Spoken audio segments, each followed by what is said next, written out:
गरीब की शादी। शशि की सौतेली माँ ने उसकी शादी की तो बड़े घर में, लेकिन पति कोई काम न करता।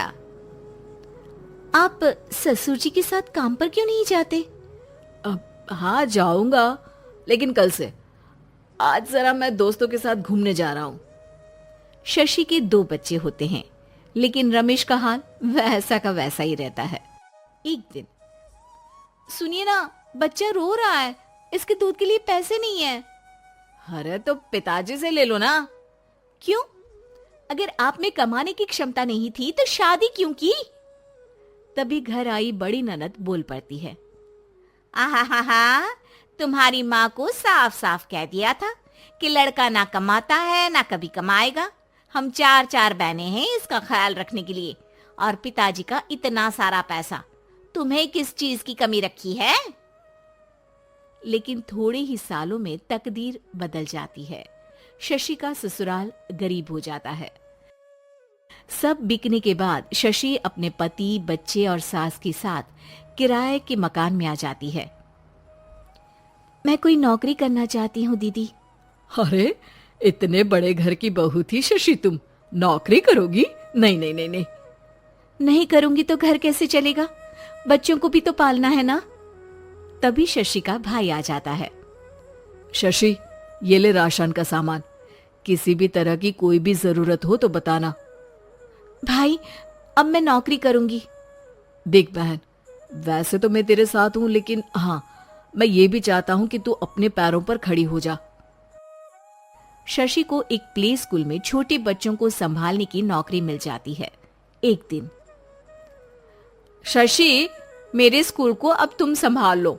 मैं कुछ दिनों के लिए अपने बेटे के पास जा रही हूँ। लेकिन प्ले स्कूल अकेले मैंने कभी नहीं संभाला है।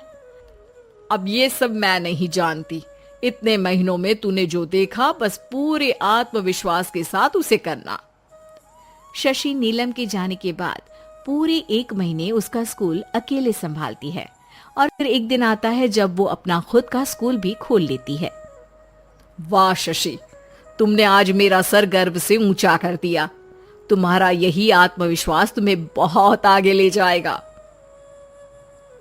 नीलम, बहुत आगे जाने की चाह नहीं है, बस ये छोटा सा स्कूल मेरे बच्चों की अच्छी शिक्षा में मेरी मदद करे, यही मैं चाहती हूँ। शशि थोड़े थोड़े पैसों से ही अपना परिवार पाल रही थी। एक दिन उसके घर उसकी बड़ी ननद आती है। अरे भाभी, घर में कूलर तो लगा लेती, मेरी माँ को कैसे पंखे में लिटा रखा है। अरे तो शशि कौन सा एसी लगा कर सो रही है? वो भी तो यहीं रहती है ना मेरे पास। ज्यादा यहाँ आकर मेरी बहू को परेशान न किया करो। हाँ, मुझे भी शौक नहीं है इस छोटे से घर में आने का। मैं तो बस ये बोलने आई थी कि मेरे बेटे की शादी है तो ननिहाल का जो नेग होता है वो ले आना। हाँ, जितना बनेगा कर देंगे, और ना हुआ ना तो वो भी नहीं करेंगे। तभी शशि बोल पड़ती है, अरे नहीं माँ जी, रीटा घर की बेटी है, उसके ससुराल वाले उससे शादी पर पूछेंगे कि मायके से क्या मिला। रीटा, तुम मुझे सामान की लिस्ट भेज देना, मैं पूरी कोशिश करूंगी कि तुम्हारी हर डिमांड को पूरा करें। अच्छा, मैं खाना लगाती हूँ। शशि ये बोलकर किचन में चली जाती है। धीरे धीरे कर शशि किसी न किसी तरह अपनी सारी ननदों की डिमांड भी पूरी करती, बच्चों की ख्वाहिशें भी, और उनकी पढ़ाई के लिए पैसे जोड़ती। एक दिन जब शशि का बेटा 12वीं पास करके आता है, माँ, अब तुझे काम करने की जरूरत नहीं है, मैं अब कोई ना कोई नौकरी करके पढ़ाई भी साथ कर लिया करूंगा। शशि को लगता है कि बेटा और आगे पढ़ाई करे, लेकिन वक्त की मार के कारण वो बेटे को काम के लिए हाँ कर देती है। अब बेटा एक बैंक में चपरासी बन जाता है। लड़का देखने में तो बड़ा अच्छा है, अंग्रेजी भी पटर पटर बोलता है, फिर चपरासी क्यों? लड़का सारी बात मैनेजर को बता देता है। अच्छा, तो मैं तुझे एक मौका देता हूँ, तू यहाँ रहकर दूसरे डिपार्टमेंट का भी काम सीख। अगर तू किसी एक का भी काम अच्छे से सीख गया तो मैं तुझे यहाँ टेबल चेयर में बैठने वाली नौकरी दे दूंगा। लेकिन एक दिन शशि की ननद उसे फोन करती है। अरे भाभी, देखो मायका तो मेरा तुम लोगों से ही है। मैंने आपके बेटे और मेरे भतीजे प्रदीप के लिए यहाँ एक नौकरी देखी है, पूरे 5,000 मिलेंगे। वैसे करता ही क्या है, चपरासी ही तो है ना। कोई बात नहीं रीटा, मैं उसे इस शहर के बाहर नहीं भेजना चाहती हूँ।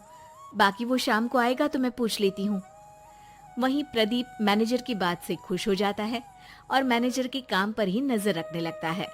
वो उनकी तरह के पेपर पढ़ता, काम करता और आने वाले लोगों की बातें सुनता। एक दिन बैंक में ऑडिट वाले आते हैं। ये गलत है, पूरी बैलेंस शीट नहीं मिल रही है, कहीं ना कहीं गड़बड़ है। ए मैनेजर, क्या करते हो? बैंक के पैसों का हिसाब सही नहीं है। मैनेजर के पसीने छूट जाते हैं। तभी प्रदीप वहां जाता है। अब क्या मैं ये बैलेंस शीट देख सकता हूँ? अरे बेटा मजाक नहीं, जाओ पानी लेकर आओ एक गिलास। प्रदीप मैनेजर को पानी लाकर देता है और फिर ऑडिटर से कहता है, देखिए सर, मैं आपको बता सकता हूँ कि कैसे बैलेंस शीट को आप लोग गलत तरीके से जोड़ रहे हैं। ऐसा बोलकर प्रदीप एक एक कर सारे डाउट क्लियर कर देता है। अरे हाँ, ये तो पॉइंट हमने देखे ही नहीं थे। गुड, कौन है ये बच्चा? तभी मैनेजर बोल पड़ता है, अब हमारे यहाँ अकाउंट में नया आया है। ऑडिटर के जाने के बाद, वाह प्रदीप, आज तो तुमने मेरी नौकरी बचा ली। और आपने भी तो मेरी नई नौकरी लगा दी, अकाउंटेंट की। बस फिर क्या था, प्रदीप ने एक बार जो सफलता की सीढ़ी चढ़ी, बस चढ़ता ही चला जाता है। फिर एक दिन शशि की ननद, अरे भाभी कैसी हो? घर को तो बड़ा ही सुंदर चमका रखा है। अरे बेटी, कैसे आना हुआ?